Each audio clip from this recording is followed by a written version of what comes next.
Rozvoja. Dlhoročná zástupkyňa primátora mesta Bánovce nad Moravou pôsobí ako dlhoročná poslankyňa zastupiteľstva Trenčianskeho samosprávneho kraja, zavolený obvod Bánovce nad Moravou. Pani Hajšová, vítajte takisto medzi nami. A dovolím si v tejto chvíli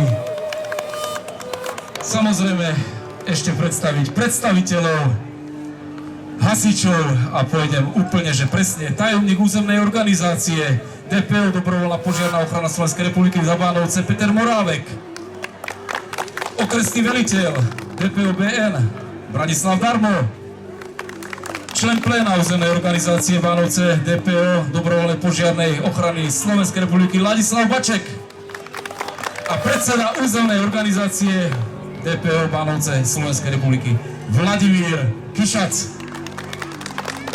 Priatelia, nech sa páči, ja by som teraz tu slovo dal pánovi županovi. Pán Paška, poďte zo pár slov a k tomu odozdaniu konkrétne, nech sa páči.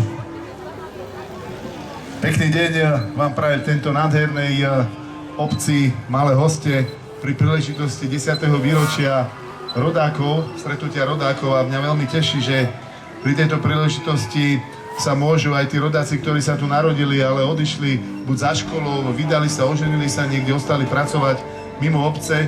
Takže je to taká príležitosť, kedy sa môžu vrátiť, pozrieť, čo sa v obci nové urobilo, ako obec funguje a stretnúť sa samozrejme ako rodinní priatelia s príbuznými, so známymi. A určite aj dnes teda sa vás tu veľmi veľa takýchto ľudí stretlo. Zároveň je to aj 11. ročník heligonkárov a ja som veľmi rád, že aj tu v okrese Bánovce nad Bebravou sú rôzne súťaže v heligonkách, vrátane teda vašej obce. Viem, že heligonkári, dežerická šifrovačka býva v Dežericiach každý rok a veľa ďalších, takže tie heligonky sú naozaj veľmi zaujímavé, veľmi žiadané. Pri tejto príležitosti sme sa dohodli s Vladkom Kišacom, že kedy by sme odovzdali vlastne do tejto obce dobrovoľným hasičom automatický defibrilátor, ktorý už veľakrát zachránil životy obyvateľov Trenčianskeho kraja. A tento rok budeme odovzdávať, alebo odovzdáme celkovo 100 takýchto automatických defibrilátorov, ktoré sme začali odovzdávať v roku 2018. V Trenčianskom kraji máme 277 dobrovoľných hasičských zborov, čo je viac ako samostatných miest a obcí v Trenčianskom kraji, ktorých je 276, a naozaj tá história dobrovoľného hasičstva je tu naozaj bohatá v Trenčianskom kraji. A ja som dnes bol do obeda ešte v Púchove, kde DHZ Nosice oslavovali z tej výročie svojho založenia. Mňa veľmi teší, že tá spolupráca medzi dobrovoľnou požiarnou ochranou a Trenčianskym samosprávnym krajom je naozaj na veľmi vysokej úrovni už niekoľko rokov. Takže ja by som pri tejto príležitosti chcel zavolať pána veliteľa okresnej územnej organizácie DPO aj veliteľa domácich hasičov. Vladko, poď prosím ťa sem, tuto vedľa mňa. A teraz ešte kolegyňa donesie takýto defibrilátor, ktorý by som ti chcel teda odovzdať aj vášmu dobrovoľnému hasičskému zboru.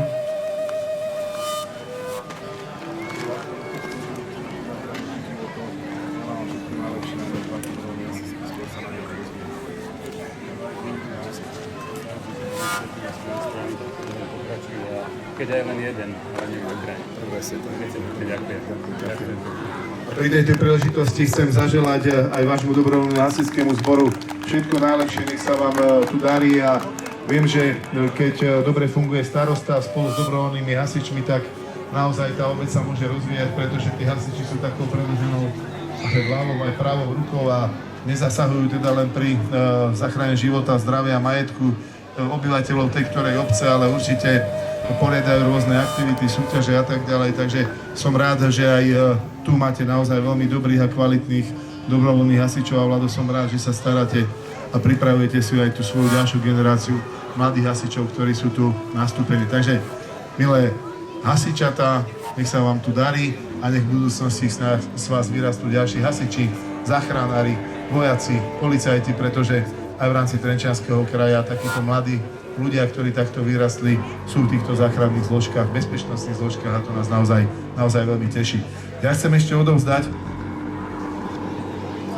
jeden taký malý pozdrav z inej časti Trenčianskeho kraja, je to Višňovica. Vladko, alebo tvojmu zástupcovi, poď, nech sa ti páči. By som chcel odovzdať takú Višňovicu, pozdrav z Trenčianskeho kraja, z takej dobrej pálenice, nebudem robiť reklamu. A ako sa hovorí, hasiči nehasia len oheň, ale treba zahasiť niekedy aj smet, takže dajte chalani do mraziaka a potom večer tu poponúkajte. Tak všetko najlepšie ešte prajem. Ešte máme jednu fľašu, tu by som komu odovzdal? Pán starosta. Takže ešte máme jednu. Pán starosta, no poď. Nech sa páči, pán starosta.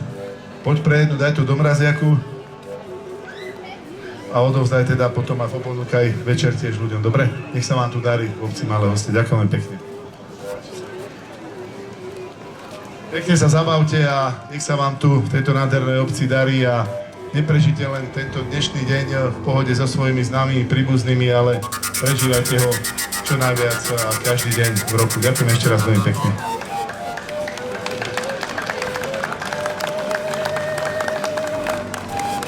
Tak ešte aspoň na záver, pán predseda, veľmi pekne ďakujeme. Ja hovorím, že keď aj len jeden, ale aspoň jeden nech zachráni ten život, ten automatický defibrilátor, aj to už je úspech, že padlo zrno na úrodnú pôdu a vďaka predsedovi Trenčianskeho samosprávneho kraja v každej obci, ktorá má záujem, určite ten defibrilátor skončí.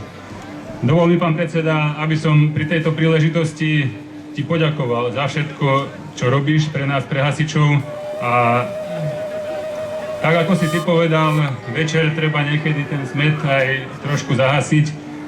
Určite to patrí k tomu, utužuje to kolektív. Dovol mi, aby som aj ja tebe takú malú pomienku od nás, dobrovoľných hasičov z malých hostí.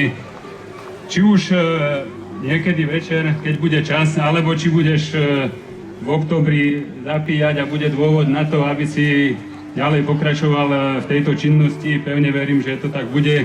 Tak malá spomienka, ktorá sa pravdepodobne dá využiť, takže... Ďakujem pekne. To je prúdnica so 6 kališkami, hej? Môžeš 6 naraz môžete piť. Ďakujem.